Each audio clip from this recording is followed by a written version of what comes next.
আসসালামু আলাইকুম ওয়া রাহমাতুল্লাহি ওয়া বারাকাতুহু। সম্মানিত ইসলাম দরদি ভাই সকল, আসুন আমরা শবে বরাতের সিয়াম বা শবে বরাত করা যাবে কি না, শাবান মাসের সিয়াম কিভাবে রাখতে হবে এবং শবে বরাতে হালুয়া সিন্নি এসবগুলো খাওয়া যাবে কি না, কবরের কাছে গিয়ে প্রদীপ জ্বালানো যাবে কি না, সেই শবে বরাতে শাবান মাসের 15 তারিখে রাত্রি জাগরণ করা যাবে কি না, ওই রাত্রিতে রাত জেগে কোরআন তেলাওয়াত করা যাবে কি না, এ মর্মে আসুন আমরা জনাব হজরত আলী সাহেব, জনাব মাওলানা হজরত আলী সাহেবকে এই ব্যাপারে জিজ্ঞাসাবাদ করা হচ্ছে। তিনি এই বিষয়ে তিনি কি উত্তর দিচ্ছেন, আসুন আমরা সেই উত্তরটা আমরা জেনে নিই।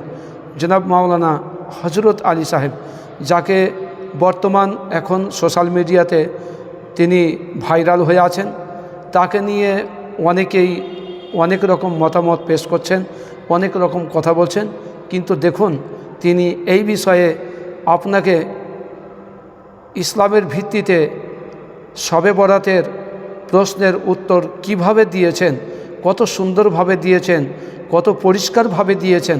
আসুন আমরা সেই ভিডিওটি সামনে দেখি এবং আমরা এই উত্তর পেয়ে, এই জবাব পেয়ে আমরা তার উপরে আমল করব ইনশাআল্লাহ। চলুন এইবারে আমরা তিনার ভিডিওটা আমরা দেখে আসি। তো মাওলানা, আপনার কাছে একটা মাসলা জানতে চাইছিলাম, জানতে পারি? জি বলেন।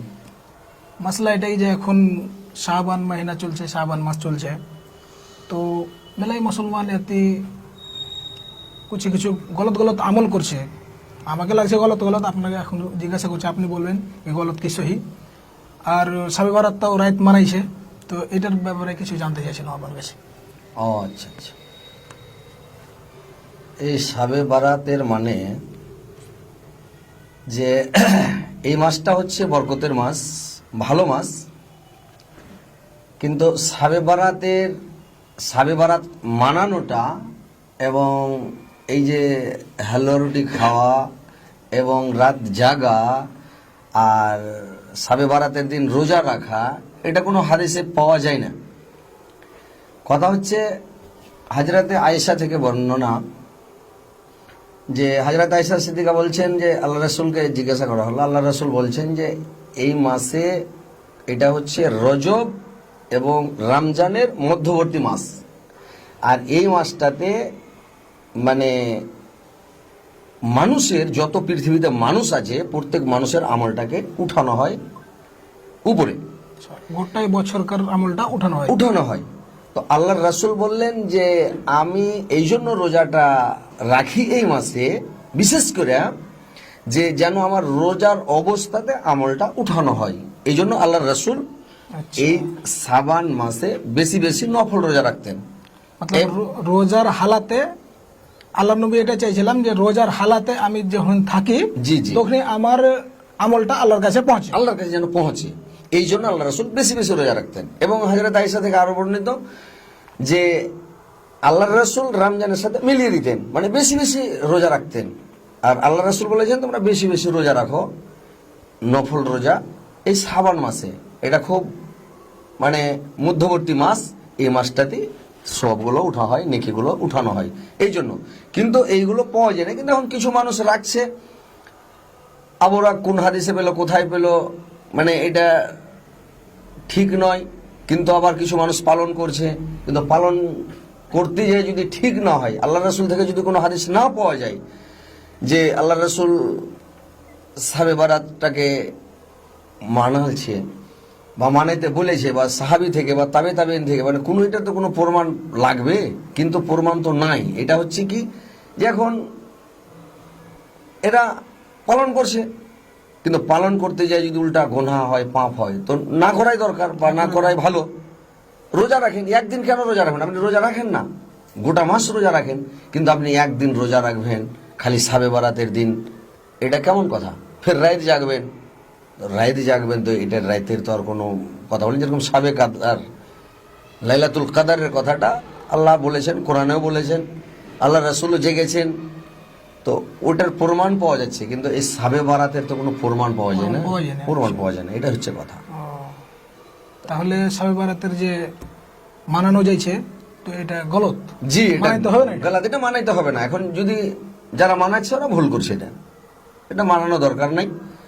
হালুয়া রুটি খাওয়া দরকার নাই। আল্লাহ রাসূলের দাঁত ভেঙেছিলেন, তো আল্লাহ রাসূল মানে খেতে পারছিলেন না বলে নরম জিনিস হালুয়া খেয়েছেন, ছাত্তু ঘোল করে খেয়েছেন, দুধ গুলে খেয়েছেন, মুখ লড়াইতে পারেনি, নরম নরম জিনিস খেয়েছেন। খেয়েছে। এখন এরা ভালো অবস্থাতে হালুয়া রেনে আজকে খাচ্ছে, তো এটা কি খাওয়াটা উচিত হচ্ছে? উচিত হয় না। তাহলে আজকে এটা না করাই ভালো, যে হালুয়া রুটি না খাওয়া, ওই সাবে বারাতের দিন রোজা রাখা, আবার রাত্রে জাগা, আবার কবরস্থানে যা বাতি জ্বালানো, এবং কবরস্থানে যা গোটা গ্রাম মেলে যা দোয়া করানো। আজকে দেখবেন সাবে বারাতের রাত্রিতে গোটা কবরস্থানে চতুর্দিকে বাতি জ্বেলে দিয়েছে, মোমবাতি। আর মোমবাতি জেলে গোটা কবরস্থানকে জোনহাক করে দিয়ে সবাই গোটা গ্রামের লোক রাত 10টার দিকে, এসারের পরে 9টা-10টার দিকে যায় সবাই দোয়া করছে।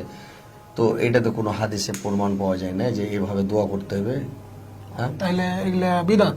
হ্যাঁ, এগুলো ঠিক নয়, এগুলো সব বেদাত। বিদাত। হ্যাঁ, এগুলো বেদাত, এগুলো ঠিক নয়। করতে হবে কি, আল্লাহ রাসূল গোটা মাস রোজা রেখেছেন, আপনি গোটা মাস রাখেন কেন? একদিন রাখবেন কেন? আপনি গোটা মাস রাখেন না।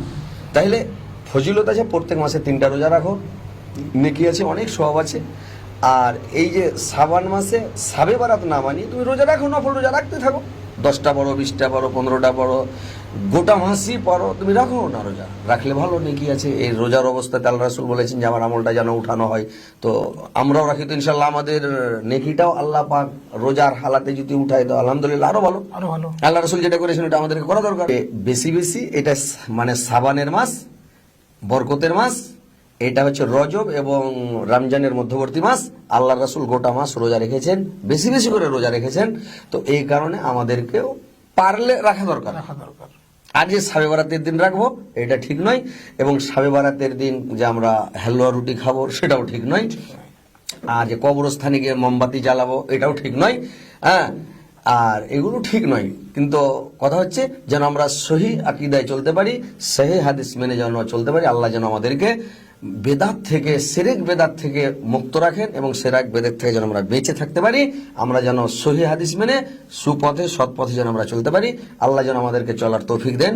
আল্লাহ যেন আমাদেরকে সবে বেদাত থেকে যেন বাঁচিয়ে রাখেন। আমিন, আল্লাহুম্মা আমিন। বুঝতে পারলেন এবার তো? জি, একদম বুঝে গেলাম। ঠিক আছে, ইনশাআল্লাহ।